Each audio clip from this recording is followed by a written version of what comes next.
ગુજરાતમાં છેલ્લા ઘણા સમયથી કાયદા અને વ્યવસ્થાની સ્થિતિ સામે અવારનવાર એક પ્રશ્નાર્થ ઊભો થઈ રહ્યો છે।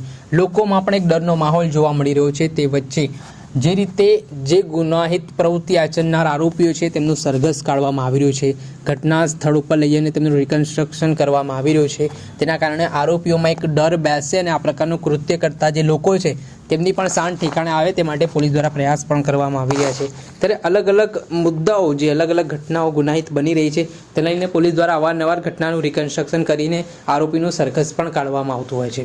રાતથી થોડાક દિવસ પહેલાં રાજકોટ જિલ્લાના બી ડિવિઝન પોલીસ સ્ટેશન ખાતે એક બનાવ બન્યો હતો, જે બનાવમાં આરોપીઓ દ્વારા લૂંટની ઘટનાને અંજામ આપ્યો હતો અને એટલું જ નહીં, હત્યાનો પણ પ્રયાસ કર્યો હતો।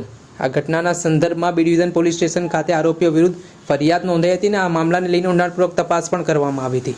ત્યારે આરોપીઓનો આતંક પણ સામે આવ્યો હતો।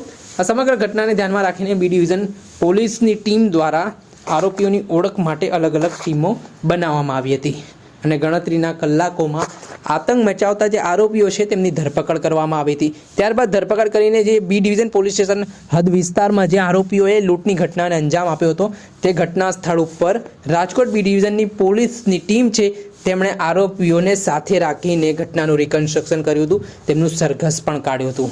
જેના જ કારણે જે રીતે આરોપીઓ આ દિવસોમાં વર્તી રહ્યા છે જાણે કે તેમનામાં કાયદા વ્યવસ્થાનો કોઈ ડર જ નથી, પોલીસનો કોઈ ડર નથી, તે રીતે જાહેરમાં હથિયારો વડે આતંક મચાવી રહ્યા છે અને કાયદા વ્યવસ્થાને ઘોડીને પી ગયો તે પ્રકારની સ્થિતિનું નિર્માણ થયું છે।